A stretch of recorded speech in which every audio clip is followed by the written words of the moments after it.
CA సమ్మిట్కి ఎంతోమంది investment చేయడానికి అయితే ముందుకు వస్తున్న నేపథ్యం అయితే కనిపిస్తుంది. ఇదే క్రమంలోనే ఈ యొక్క ప్రాంతంలోనే ఎక్కువ మంది విశాఖలోనే అన్ని విధాలుగా దానికి సంబంధించినటువంటి అన్ని న్యాచురల్ రిసోర్సెస్ ఉన్న కారణంగా ఇక్కడే పెట్టడానికి అయితే ఎంతోమంది చూస్తున్న పరిస్థితి కనిపిస్తుంది. ఇదే క్రమంలో ముఖ్యంగా చూసుకున్న ఏదైతే డేటా సెంటర్ అక్కడ హబ్గా వస్తున్న నేపథ్యంలో దీనికి సంబంధించి ఎన్నో కంప్యూటర్కి సంబంధించినటువంటి ఎన్నో కంపెనీలు అయితే మాత్రం మరోవైపు వస్తున్న నేపథ్యం కూడా ఇదే క్రమంలో దీనిపైన ఇన్వెస్ట్మెంట్ చేయడానికి కూడా కొంతమంది అయితే ముందుకు వచ్చిన నేపథ్యం కూడా. దీంతో పాటు మనతో పాటు మాట్లాడేందుకు సంబంధించిన కూడా ఉన్నారు. చెప్పండి, మీరు ఏ కంపెనీలు పెట్టాలనుకుని, మీరు ఎక్కడి నుంచి వచ్చారు, మీ పేరు ఏంటి, ఏం చేయాలనుకుంటున్నారు ఇక్కడ? నా పేరు హర్ష అండి.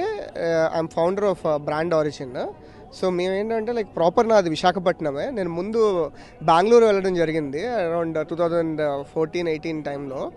సో అంటే 18లో వెళ్ళి వచ్చినాక నాకు అక్కడ ఎస్టాబ్లిష్మెంట్ కాస్ట్, అక్కడ ఉండే ఇంక్యుబేషన్ సెంటర్స్ వల్ల నేను అక్కడికి వెళ్ళాను. కానీ same networking, same kind of events, same kind of culture అప్పుడు విశాఖపట్నంలో ఉండడం వల్ల నేను మళ్ళీ బ్యాక్ టు విశాఖపట్నం రావడం జరిగింది 2018లోనే.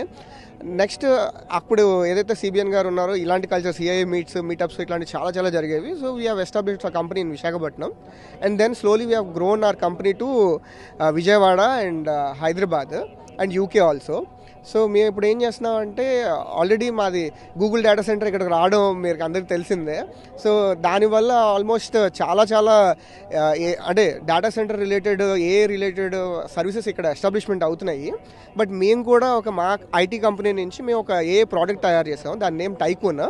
సో ఇది ఏం చేస్తుందంటే ప్రతి ఒక్క బిజినెస్లో కూడా సేల్స్ ఇంక్రీజ్ చేస్తుంది అన్నమాట. సో వాళ్ళ బిజినెస్లో ఎలాంటి ప్రాబ్లమ్స్ ఉన్నా కూడా కీ ఇంపార్టెంట్ థింగ్ ఏంటి, సేల్స్ ఇంక్రీజ్ అయితే బిజినెస్ గ్రో అవుతుంది.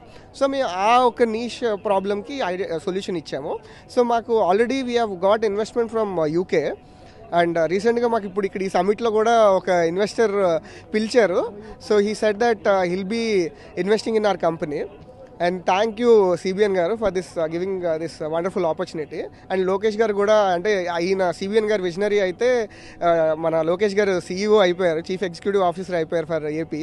సో ఇట్స్ రియలీ నైస్ అండి. Thank you for the opportunity. అంటే మీరు ఇందులో ఎటువంటి పెట్టుబడి పెట్టాలనుకుంటున్నారో, పెట్టుబడి ఎంతలో పెట్టాలనుకుంటారు, అమౌంట్ ఎంత బడ్జెట్లో ఉండాలి, ఏంటిది అంతా? సో ఇప్పుడు మాది ఇన్వెస్ట్మెంట్ సైజ్ వచ్చి అరౌండ్ ఇప్పుడు మేము నెక్స్ట్ 2 yearsలో 5 crores ఇన్వెస్ట్ చేస్తున్నామండి. సో ఈ 5 crores కూడా around it gonna create 100 direct jobs అండి. మా కంపెనీ నుంచే ఒక 100+ జాబ్స్ క్రియేట్ చేస్తున్నాం మేము. చూసాం కదా, ముఖ్యంగా చూసుకుంటే ఒకటే చెప్పుకునే నేపథ్యం అయితే కనిపిస్తూ ఉన్నది. రానున్న రోజుల్లో మేమైతే ఇక్కడ కంపెనీ ఆల్రెడీ ఇప్పటికే ఏర్పాటు చేసాం. దీన్ని మరికొంత డెవలప్ చేసి రానున్న రోజుల్లో డైరెక్టర్ జాబ్లో 100 పైన అయితే జాబ్లు అయితే ఇస్తామని చెప్పుకొస్తున్నారు. చూసుకుంటే 5 కోట్ల నుంచి 10 కోట్ల వరకు కూడా ఇన్వెస్ట్మెంట్ చేసే పరిస్థితులు కూడా ఉన్నాయని చెప్పుకొస్తున్నారు. ముఖ్యంగా చూసుకుంటే అన్నిటి కూడా డేటా సెంటర్ రావడంతోనే ఇటువంటి సెంటర్లు కూడా వస్తున్నాయి అంటూ కూడా మరొక వైపు చెప్తున్నారు. అలాగే ముఖ్యంగా చూసుకుంటే ఒకవైపు రాష్ట్ర ముఖ్యమంత్రి నారా చంద్రబాబు నాయుడిని, అలాగే మరోవైపు లోకేష్ని కూడా మరోవైపు కొనియాడుతున్న పరిస్థితి కనిపి. ఎందుకంటే ఇంతకు మునుపు ఎప్పుడు కూడా ఇటువంటి పరిణామాలు అయితే చోటు చేసుకోలేదు. ఇవన్నీ ఉన్నాయి కాబట్టి ఇటువంటి రిసోర్స్ అన్ని ఇక్కడ మరింత ముందుకు వస్తున్నాయి. మాలాంటి అంతా కూడా ఇక్కడ పెట్టుబడి పెట్టడానికి అయితే ముందుకు వస్తున్నట్టు కూడా మనతో పాటు పెట్టుబడిదారులు చెప్పుకొస్తున్న నేపథ్యం కూడా కనిపిస్తుంది. Camera person Naidu, Rajesh, RTV, Visakha నుంచి. చరిత్ర సృష్టించినోడు ఇప్పుడు ఆ చరిత్రని తిరగరాయబోతున్నాడు. అబద్ధాల గోడల్ని బద్దలు కొట్టి నిజాలను రాగా మీ ముందుంచబోతున్నాడు. నిజమైన వార్తల కోసం వెంటనే డౌన్లోడ్ చేసుకోండి రా యాప్ని.